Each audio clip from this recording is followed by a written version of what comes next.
Muy buenos días con todos. Hoy vamos a hablar acerca de las vías descendentes de la médula espinal. Ya hablamos acerca de las vías ascendentes y ahora vamos a hablar sobre las vías descendentes, ¿no? Y asimismo vamos a mencionar primero unas características generales y de ahí hablar acerca de las vías piramidales y las vías extrapiramidales. Entonces, para empezar, unas características generales de estas vías descendentes son que, bueno, como ya sabemos, ¿no? Van a llevar la información de los centros superiores hacia la periferia. Entonces, como primer punto, tenemos que la neurona de primer orden se va a originar en el giro precentral, que se encuentra en el lóbulo frontal. En el giro precentral se va a encontrar la neurona de primer orden.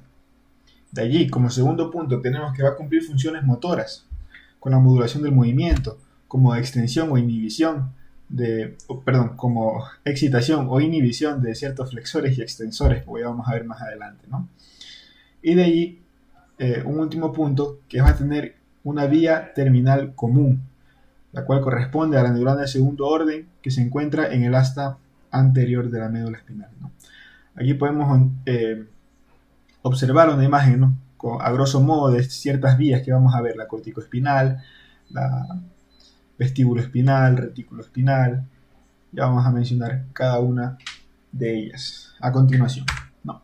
Empezando primero por la vía piramidal, que comprende dos vías o dos fascículos: el fascículo córtico-espinal y el fascículo córtico-nuclear. Algunos autores constituyen esta vía piramidal, o mejor dicho, la vía córtico-espinal, como una sola, dentro que tiene a la vía córtico-nuclear. También otros libros añaden que la vía córtico-nuclear también se llama córtico-vulvar, pero el término correcto a utilizar sería córtico-nuclear, ya que va a ser encargada de llevar la información de la corteza hacia los núcleos de los nervios craneales que se encuentran en el tronco. Y el término córtico-vulvar puede llevar a confusión. Entonces, empezando primero a describir la vía córtico-espinal, tenemos que esta van a ser del giro precentral, de la quinta capa de células de Betz, células piramidales de Betz, que van a emitir ciertas fibras a partir de los 2/3 superiores del giro precentral, del área somatostésica primaria también, del área motora y de la corteza motora secundaria. Estas van a converger en la cápsula interna, el brazo posterior de la cápsula interna, van a descender hasta llegar a los pedúnculos cerebrales, al pie, mejor dicho, de los pedúnculos cerebrales. Y a este nivel van a seguir descendiendo por la parte anterior del puente y se van a ir entrecruzando, ¿no? Entrecruzando con las fibras pontocerebelosas, y una vez que llegan al bulbo van a formar las pirámides vulvares.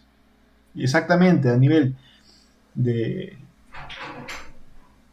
el nivel de la terminación del bulbo y el comienzo de la médula espinal, vamos a tener la decusación piramidal, que en un 90% las fibras corticoespinales van a decusar y se van a hacer contralateral, formando así dentro del cordón lateral de la médula espinal el fascículo corticoespinal lateral, que se va a encontrar en todos los segmentos de la médula espinal.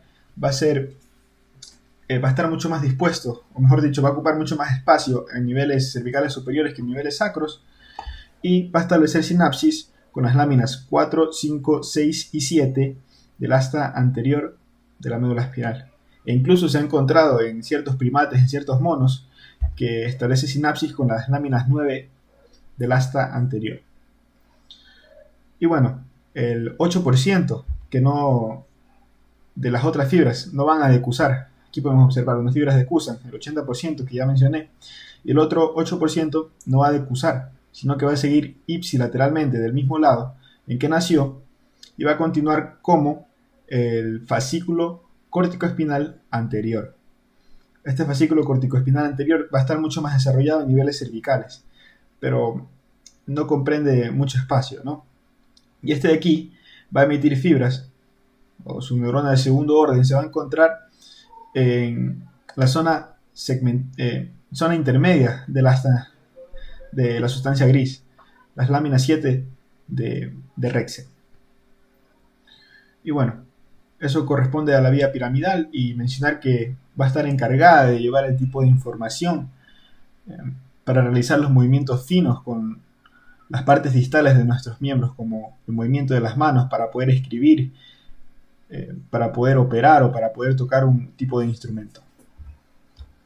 Y bueno, la otra vía, la vía córtico-nuclear, van a ser igualmente del tercio inferior restante, porque si recordamos de los 2 tercios superiores nace la córtico espinal, del tercio inferior van a ser la vía córtico-nuclear.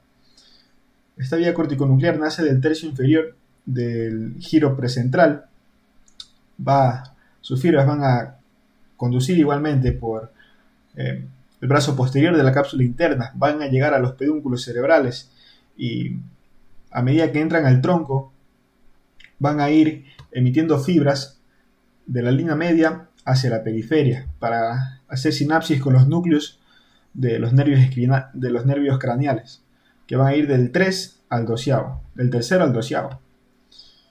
A nivel del puente pasan por el tercero y a nivel caudal de la médula termina en el 12º nervio craneal del hipogloso. Y aquí termina esta vía córtico-nuclear y tiene la misma función que la vía córtico-espinal. Bueno, he tenido unos problemas con la cámara.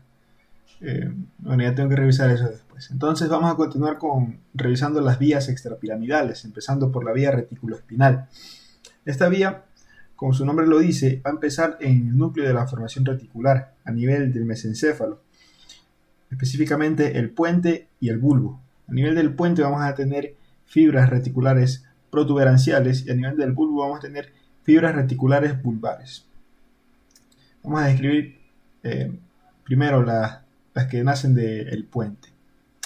Estas fibras de la formación reticular a nivel del puente van a emitir axones que van a descender ipsilateralmente de donde nacieron. Van a ingresar finalmente al cordón anterior de la médula espinal y establecer sinapsis con las láminas 7 y 8 de Rexet.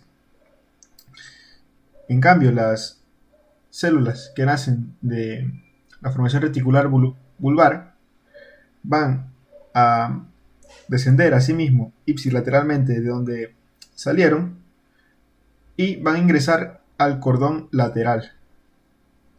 El cordón lateral de la médula espinal y terminan en las láminas 8 y 9 de Rexet.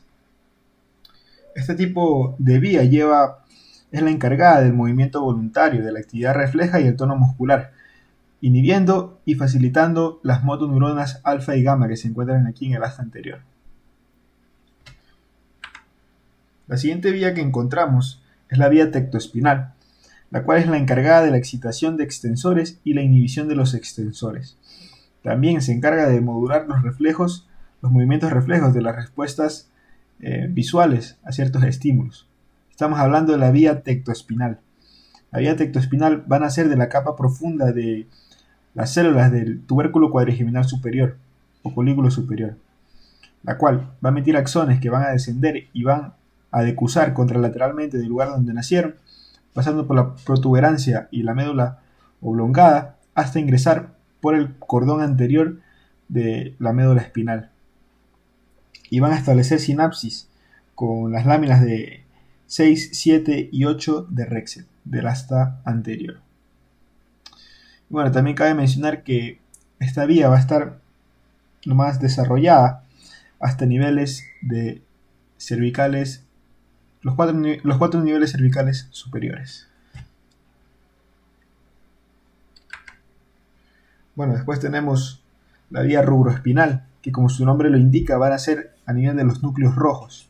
Y los textos de anatomía aquí describen que no tienen cierta importancia a nivel del humano, ya que como sabemos, los libros de neuroanatomía que conocemos están basados en estudios hechos en animales, y los cuales tienen se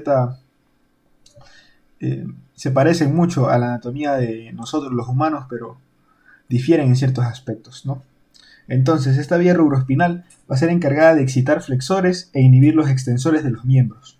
Vamos a tener que se van a originar dentro del núcleo rojo en el grupo de las células magnocelulares y van a decusar a nivel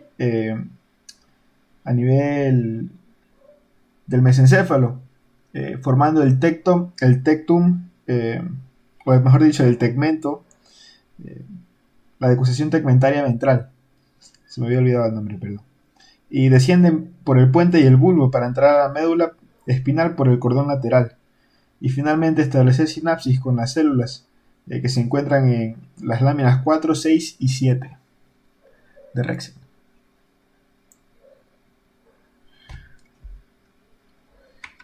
Y bueno, por último vamos a describir la vía vestíbulo-espinal, la cual es encargada de excitar y controlar los movimientos de los músculos extensores de la postura.